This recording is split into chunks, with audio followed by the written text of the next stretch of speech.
What's up, everybody? This is your boy Chainsaw.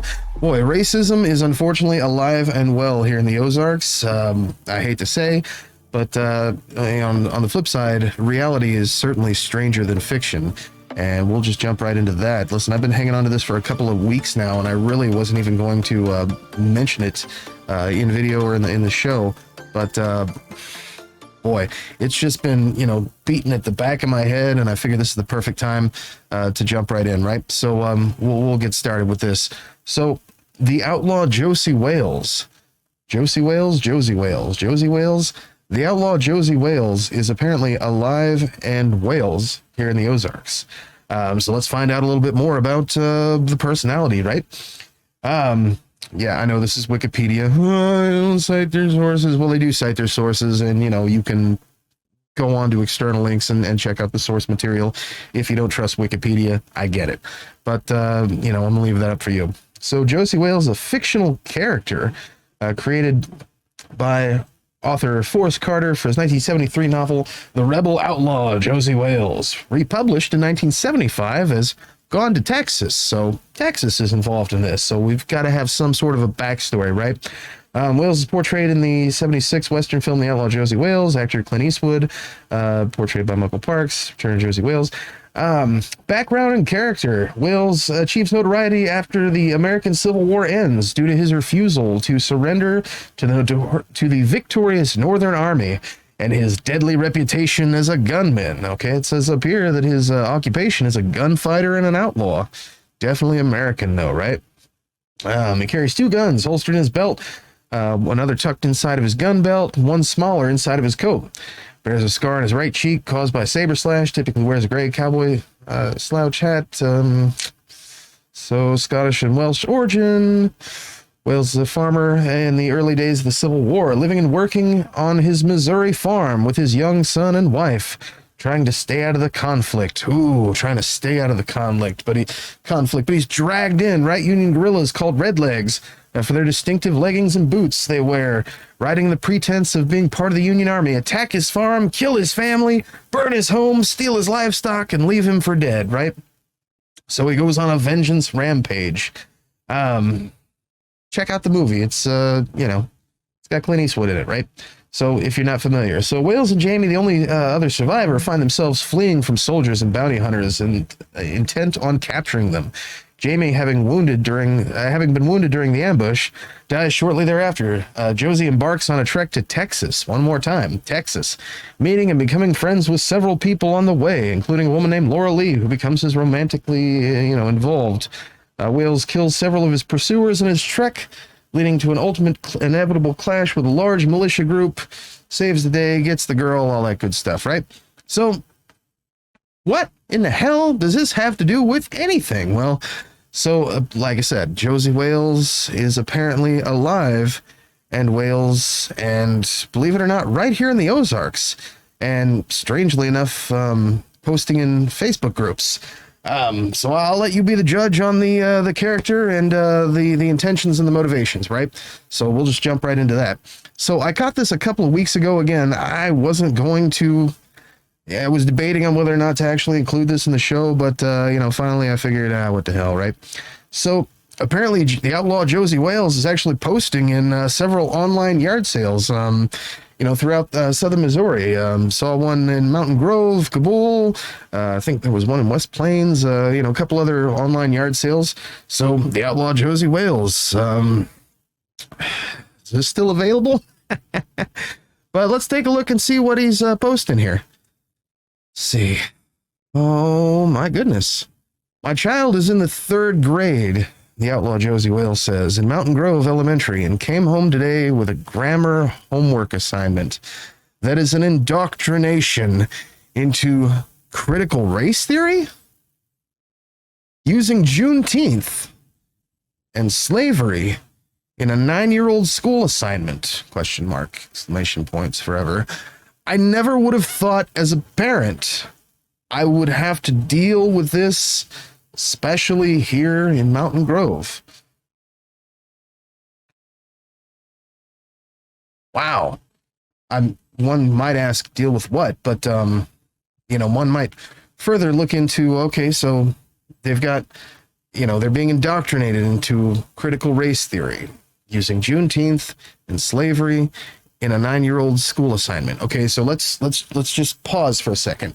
Even if you're opposed to critical race theory, whatever you think that is being taught in school, if you consider that's indoctrination of some type, let's just play with that for a second. Okay, let's just play with that for a second. So yeah, obviously you're not going to be okay with this, right? This is going to definitely put the hairs on the back of your neck straight up, right? So let's take a look and see what it is here. They left an example of the homework assignment. Can we see that? Yep. All right. So vocabulary, strategy, context clues, right? Read this.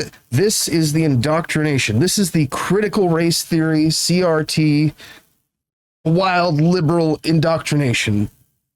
Read the sentences. And for those of you catching this in audio form, I'm going to actually read the homework to you. It's going to be great. Take notes, class. Read the sentences from quote-unquote Juneteenth. Underline the context clues that help you understand the meaning of each word in bold, and then write the word's meaning on the line. Hang on a second. So before we jump into that, some of you may be asking, strangely enough, Chainsaw, what's Juneteenth, bro? At which point, glad you did. Okay, so let's just jump right into that. What is Juneteenth? Now, let's again, we'll say what you will about Wikipedia. They cite their sources. You can look this stuff up on Wikipedia and take a look at the sources and see if you believe it or not. Okay, so let's jump into this. Juneteenth. Okay, according to Wikipedia, which is can be edited by anyone. Juneteenth, officially Juneteenth National Independence Day, and also known as Jubilee Day, Emancipation Day, Freedom Day, Black Independence Day, is a federal holiday in the United States commemorating the emancipation of African American slaves. It's often observed for celebrating African American culture. Yeah. Originating in Galveston, Texas. Now, for those of you who have actually been following and watching my YouTube channel, you know that earlier this year, right around Juneteenth, I actually spent it was about like 2.5 weeks in Galveston, Texas.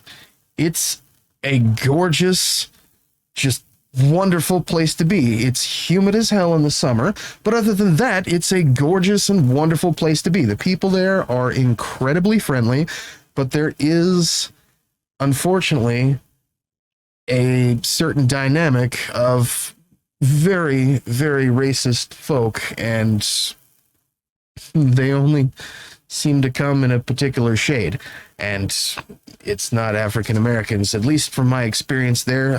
Just personal opinion, I definitely was in the downtown area, walked all up and down the seawall. Actually, some of the bling that I came back with is pull some of this up here.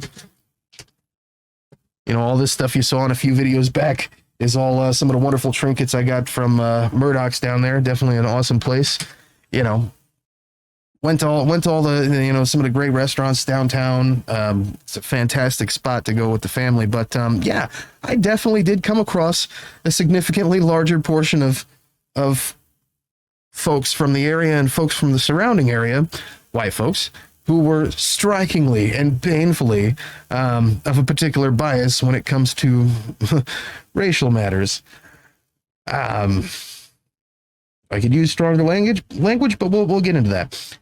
So originating in Galveston, Texas, it's been celebrated annually on June 19th in various parts of the U.S.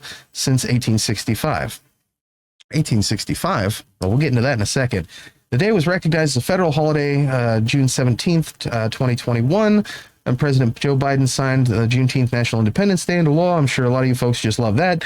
Juneteenth's commemoration, one of the anniversary dates, June 19th, 1865, announced of General Order Number 3 by the Union Army General Gordon Granger. So keep that in mind. June 19th, 1865 is when General Order Number 3 uh, announced by the Union Army. Okay, so President Abraham Lincoln's Emancipation Proclamation. This is for all you folks who didn't get the proper education in the first place. You might have kids in school. You might be concerned about what they're learning in CRT. This is for you, okay? President Abraham Lincoln's Emancipation Proclamation was issued on January 1st, 1863. Now, why the hell is that important? Okay, well, 1863. The war ended April 9th, 1865. Wait a minute. Okay, so the war ended in April, at the beginning of April, in 1865. Juneteenth's commemoration is June 19th of the same year. So April, May, June,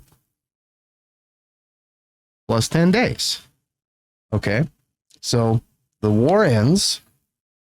The Confederacy lost.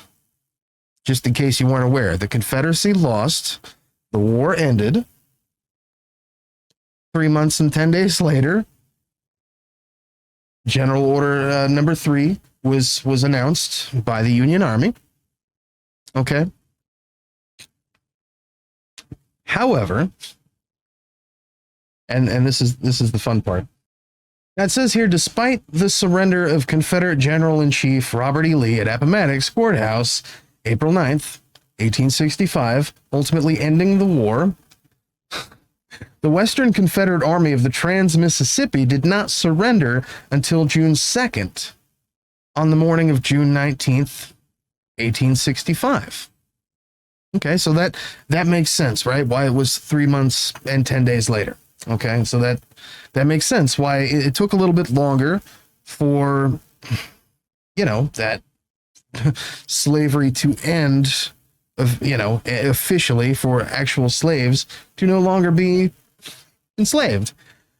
However, we keep scrolling, and this is where it gets really disgusting. Although this event has come to be celebrated as the end of slavery, emancipation for the remaining enslaved in 2 Union border states, Delaware and Kentucky, would not come until several months later on December 18th, 1865. That's like 8 months and 9 days after the war ended. Okay? The war ended April 9th, 1865. In Delaware, Kentucky, slaves were still slaves in the United States until December. The war ends in April. There's still people held in bondage until mid-December. It's almost freaking Christmas. Okay? Maybe that's why it's important to some folks. But that's not even the worst part. So folks actually had the gall to take this all the way up to the Supreme Court, lasting up until 9 years after the Civil War ended.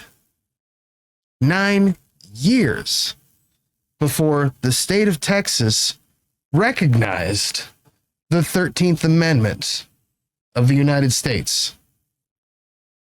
That's why this is important to folks in the state of Texas, and specifically to folks in the city of Galveston. So, that's a little quick history on Juneteenth for you. Just in case you didn't know, now you know. And it's something you probably should have already known, but it's cool. It's cool. They didn't teach that in school, right? See where I'm going with this? They didn't teach you that in school. That's why you didn't know something that's incredibly mind-blowing and important, right?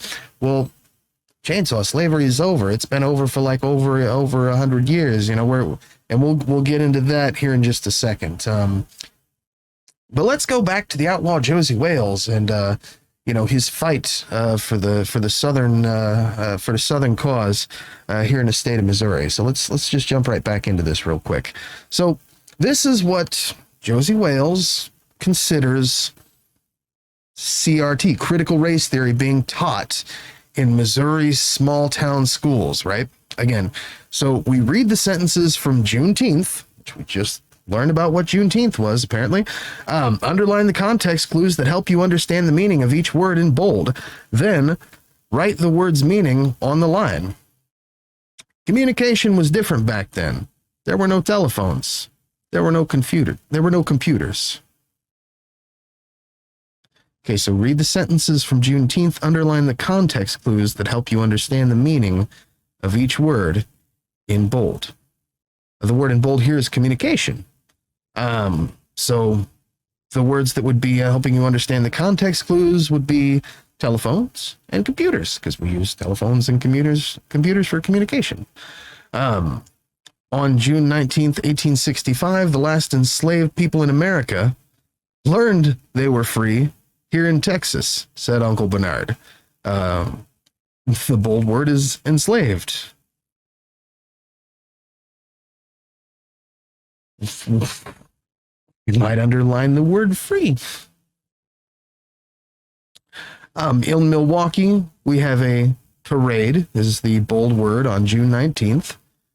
They shut down a few blocks. They shut down a street for a few blocks. We have music and games. It's like a block party for the whole city. The word in bold is parade. Parade.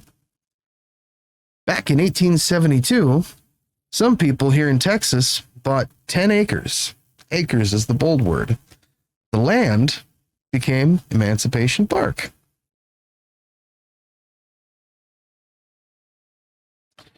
She pointed to portraits. Portraits is the word in bold. On a large quilt. The people wore clothes from long ago. Kayla recognized Douglas and Tubman from her, and the post cuts off there. So, critical race theory. Critical race theory. Critical race theory. I mean, yeah, the kids are learning something about Juneteenth, as was mentioned here. My child is in the 3rd grade in Mountain Grove Elementary. Came home today with a grammar homework assignment that's an indoctrination into critical race theory using Juneteenth and slavery in a 9-year-old school assignment. I'm pretty sure we learned about slavery when I was in school, probably about 3rd grade, to be honest. Definitely it was covered in 6th and 7th grade for sure. We had social studies classes when I was about 9 years old. That sounds about right. Indoctrination into critical race theory. I mean, what can you even say about this? I think my favorite part is I never would have thought that I, as a parent, would have to deal with this, especially here in Mountain Grove. You might take the time to deal with comprehension of the written word, firstly, but that's a thing. The guy's obviously off his rocker. I'm not going to go too deep into it. You can take a look, for yourself there. I'm not going to go into it. He's somehow connected with, a business that sells guns and has a bunch of Trump stuff. That might be completely unrelated. I have no idea. I'm not trying to make any assumptions or judgments here. I'm just letting you know. I'm not going to go too deep into that